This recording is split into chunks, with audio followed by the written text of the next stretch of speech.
Hello, troublemakers. Welcome to this week's episode of Resolved Labor Podcast. I am your host, Lynn Fields. And this week, we will be highlighting Sylvia Woods. Sylvia Beatrice Woods Nee Green was born March 15th, 1909. Shout out to the Pisces. She was born in New Orleans, Louisiana. Her father was a union roofer. Now, although he was part of a union, it was a segregated union. So the part of the union that, represented the blacks, it was like an auxiliary. However, he believed that being a part of a union, no matter how bad it was better than having no part of a union at all. So he always preached to Sylvia that, if you can be a part of a union, that is the best way to go. And he told her that, hey, if you are not part of a union, look into organizing your workplace so you will have one. Good advice, Dad. Now, although, Sylvia was being raised in the Jim Crow South, where a lot of blacks, some of them would shrink away from pushing back, against some of the laws of the land in that day. Sylvia, she witnessed, her parents, they were not one for backing down easily. She actually recalls, that when she was younger, her parents allowed her brother to have a paper route. And while he was delivering papers one day, he became overheated and he decided to, take a break outside of a white restaurant. Well, apparently one of the customers there didn't like the fact that this young man was, this young boy was sitting outside of the restaurant resting. So he went outside. And of course, he called him a racial slur and he told him to leave. Well, when her brother said, hey, when my stomach stops hurting, I'm going to leave.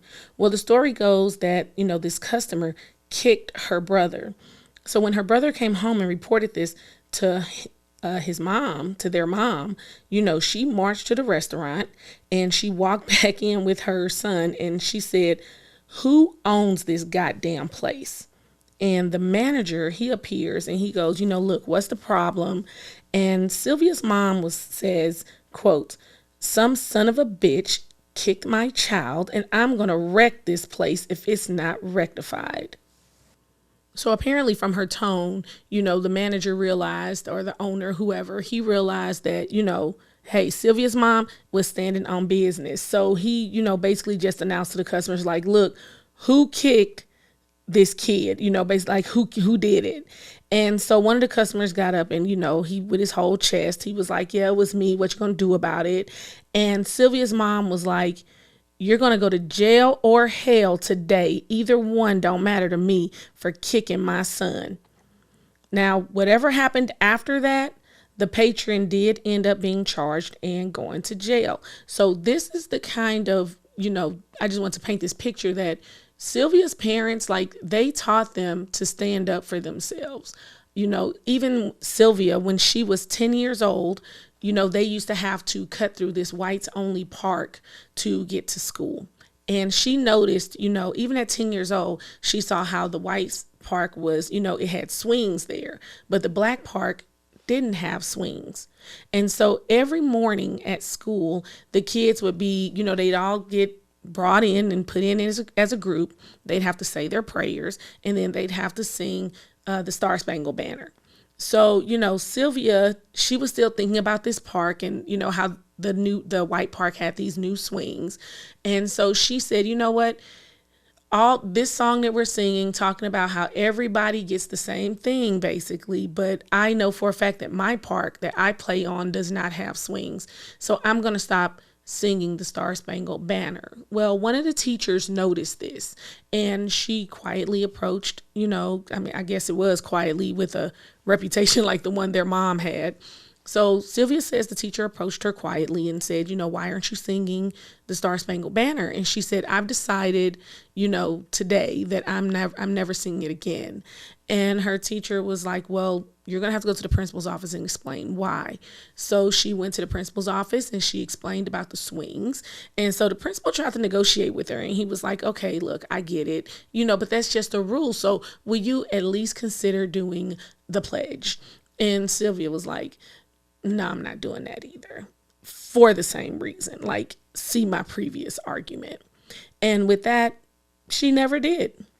Now, Sylvia's parents, they were Garveyites, and they basically practiced, Garveyism, which was a Black liberation movement at that time for followers of Marcus Garvey. So, troublemakers, Marcus Mosiah Garvey Jr. was born August 17th, 1887. He was a Jamaican political activist. He was the founder of the Universal Negro Improvement Association and African Communities League. So he envisioned a unified Africa as a one-party state, whereas he would be president, that would enact laws to ensure, Black racial purity. So please be mindful that, as I'm telling you this, that Marcus Garvey never actually visited Africa, but this was his ideal, right? So he openly conceded that America was a white man's country and did not think that Blacks should expect equality, equal treatment here. So he opposed attempts to socially and economically integrate the different races. He didn't believe in Black supremacy, but he did believe in separatism. So this was pretty controversial, as you can imagine, because, ironically, he kind of, developed friendships with, white supremacist groups like the KKK, because both of these groups shared an interest in separatism. And of course, this, caused conflict with other civil rights activists of the day, like W.E.B. Du Bois, who was actively promoting racial integration. But again, Sylvia's parents was a part of the Garvey movement, and so they practiced this. And as a matter of fact, Sylvia remembers that they would have meetings at the Longshoremen's Hall in New Orleans when she was young, and there would be music and there would be speeches made. And her father, used to tell her there was one woman who would speak every week, and she remembers that her father said, look, you see that woman? I want you to be a strong speaker just like her. She's not afraid to stand up and just say what needs to be said. And I want you to be just like her. And I want you to hear what she's saying and remember what she's saying. And Sylvia says that she did internalize these speeches, and she did practice, and she, supported, Garvey's ideals. Now, at the age of 16, Sylvia marries this cutie named Henry. And they decide they're going to move to Chicago because, of course, this is around the Great Migration, when a lot of Blacks from down south were moving up north because, of course, they wanted to look for work. So the nearest business to where Sylvia was living, it was the Great Western Laundry. It was basically a laundry service. And so she had never worked in a laundry before. And she says that she went there and, asked the manager, hey, I'm looking for a job. And he was like, you ever worked in a laundry before? Sylvia was like, nope, I ain't never even had a job before. And he was like, we don't hire people here unless they have some kind of experience, in the laundry field.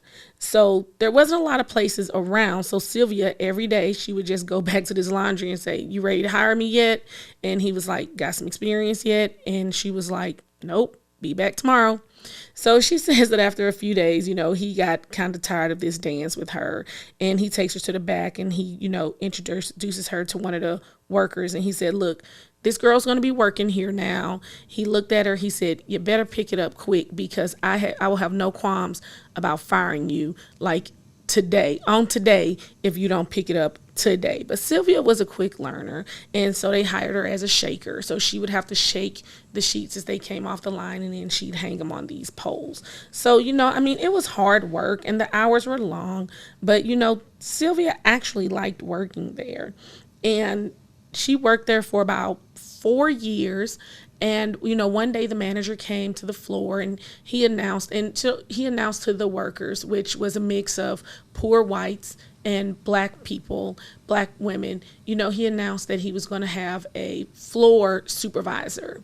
And so everybody's excited because, this floor supervisor, apparently this is a promotion. It's a new position that he created to have somebody kind of watch over the workers. So people are thinking being a boss is going to equal more money.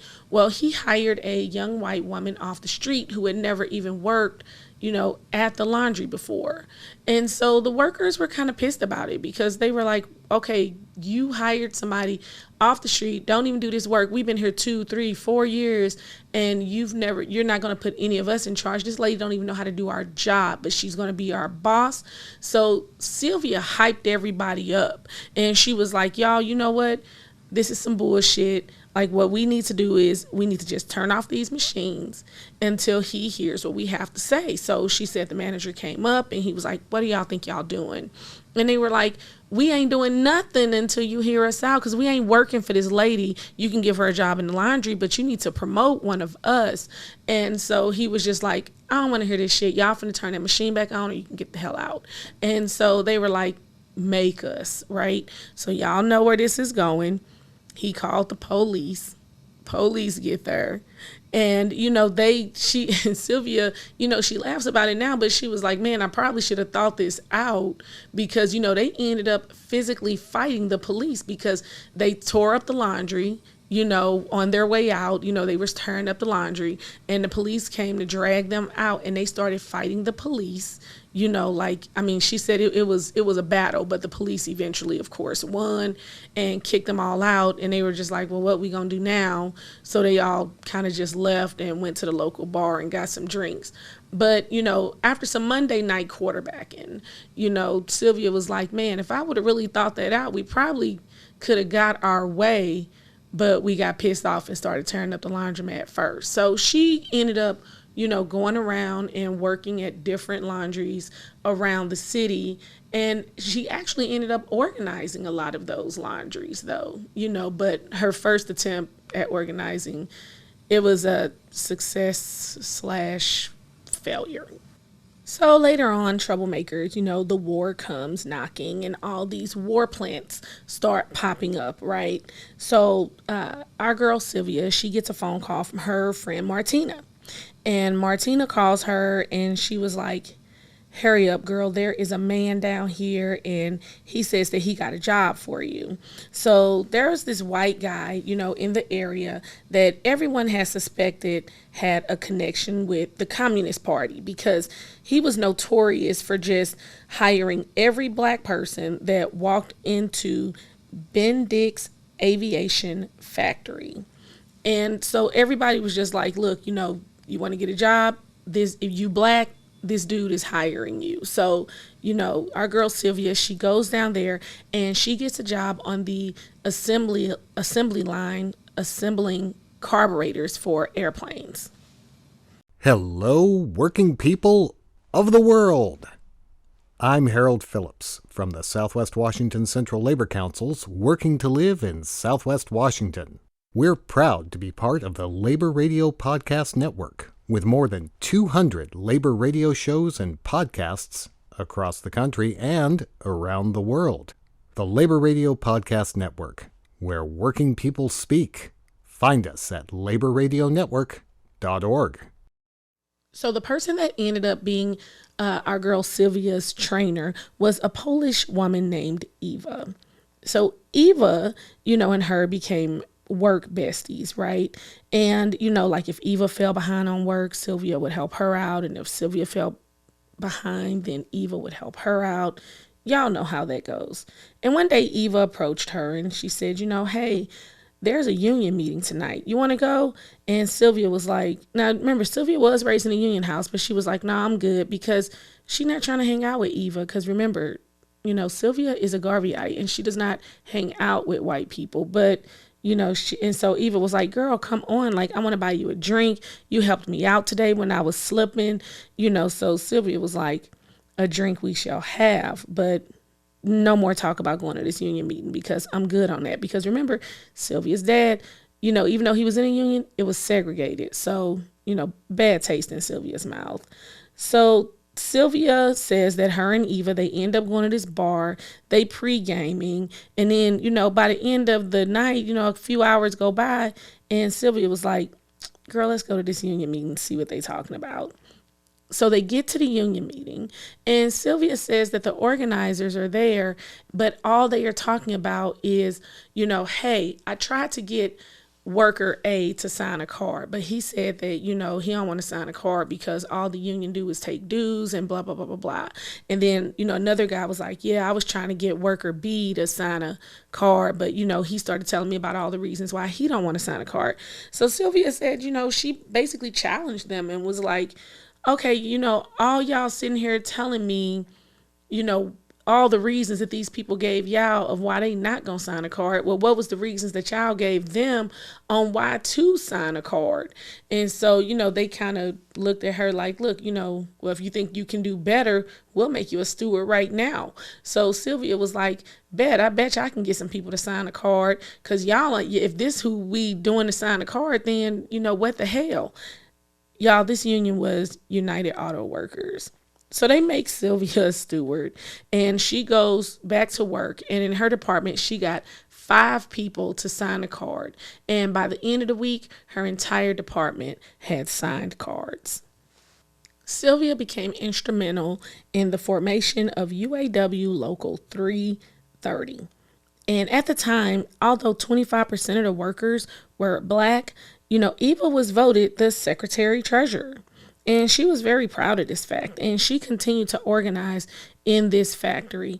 But our girl Eva, she had ulterior motives, right? Because remember, her beliefs that she was raised in about separatism, her entire goal, she self-admits, was to get more Blacks involved in the union and in unionizing, because she knew that this was a step up into, economic freedom for them. She even says that she didn't care at the time, like what was going on with the white workers, because her goal was to get as many Black people into the union as possible. So it was a very self-serving reason as well, because she just wanted to lift, quote, her people.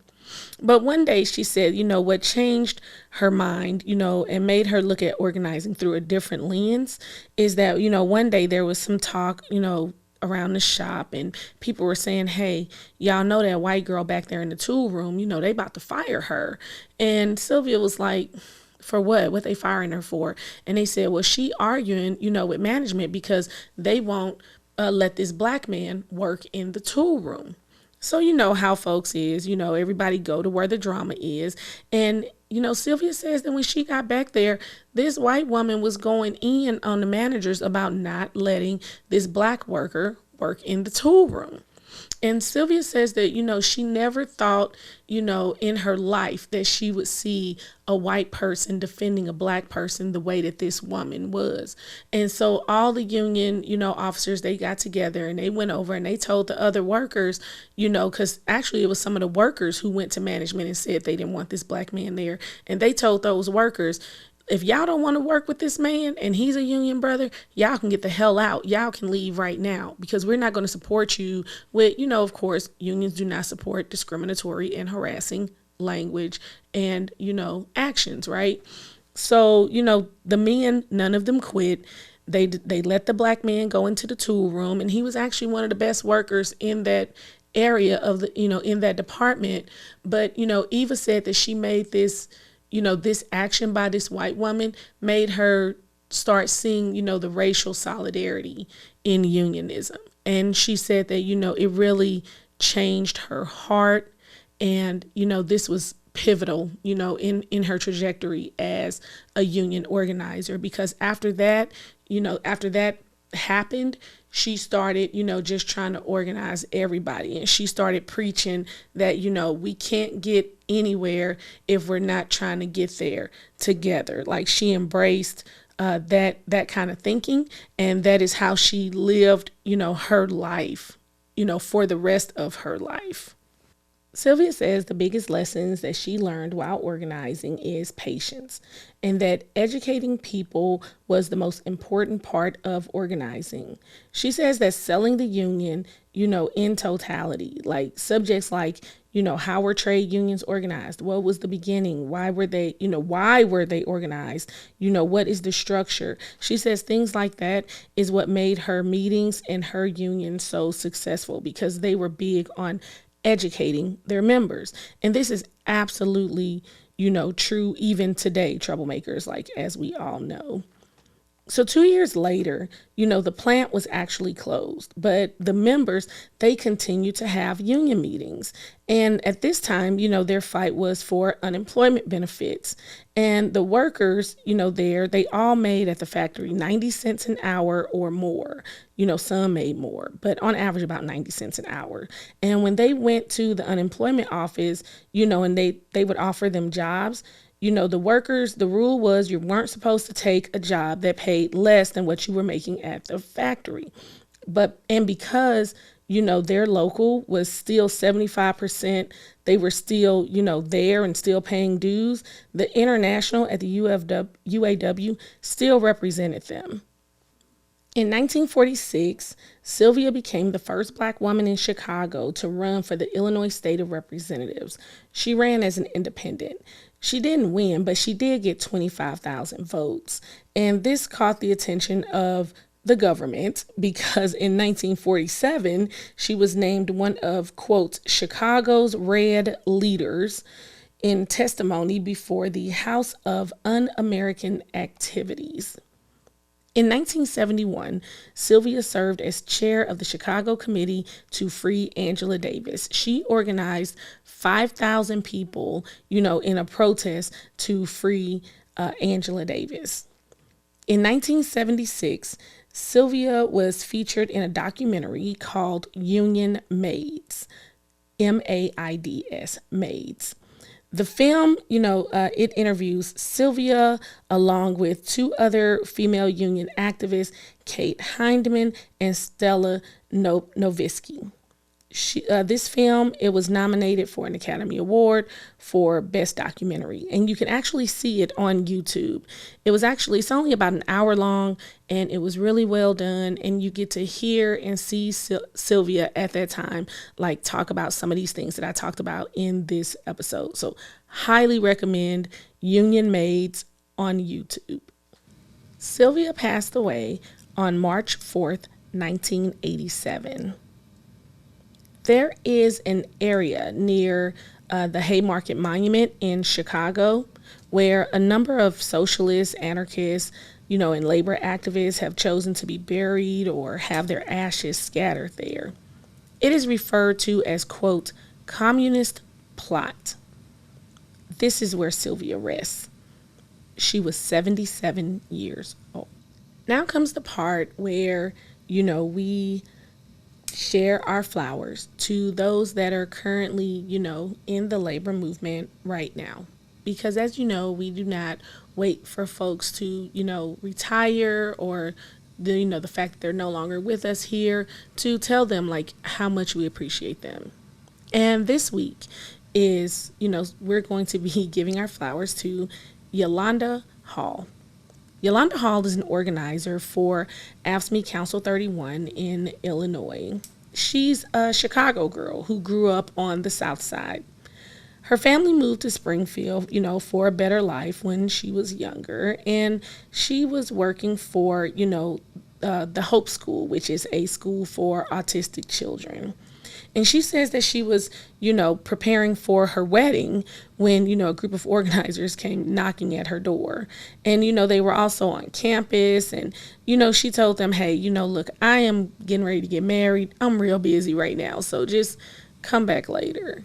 And, after the wedding, she decided that she would get involved because, Yolanda, when she was younger, she says that she studied the Black Panther movement and she always knew in her heart that she wanted to be a part of a movement that was larger than herself. So she got, involved in organizing her workplace, the Hope School, which was one of the most rewarding things she says that she's ever done in her career.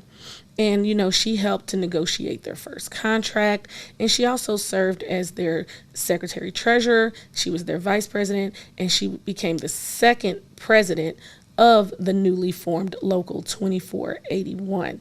She served as their president for 14 years. In 2019, she became an organizer, which is her current job today.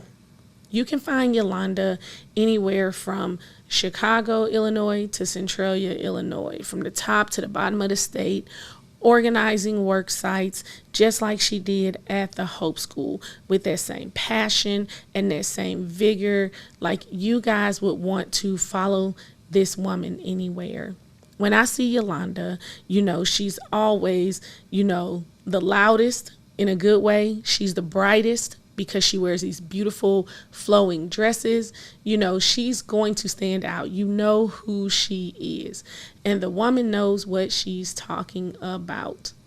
We love you, Yolanda. And we are so happy that you are on our side. So, troublemakers, if there is, a union activist in your life, in your community, at your workplace that you would like us to, give flowers to, then don't forget to write. Please write us at resolvedlaborpod@gmail.com. I would be honored to read one of your letters on a future episode. And don't forget to like us. Don't forget to like us, share us, and rate us on Spotify and YouTube. Thanks for listening, troublemakers. As always, peace and solidarity. This week's episode of Resolved Labor Podcast is produced by The Create Place Studio. You can find them on all social media platforms at The Create Place STL. We Won is performed by Joe Jinks and written by John O'Connor. This has been Resolve Labor Podcast. As always, peace and solidarity. Everybody come and join in the union. Begin. Stand together to overcome soon, and we win.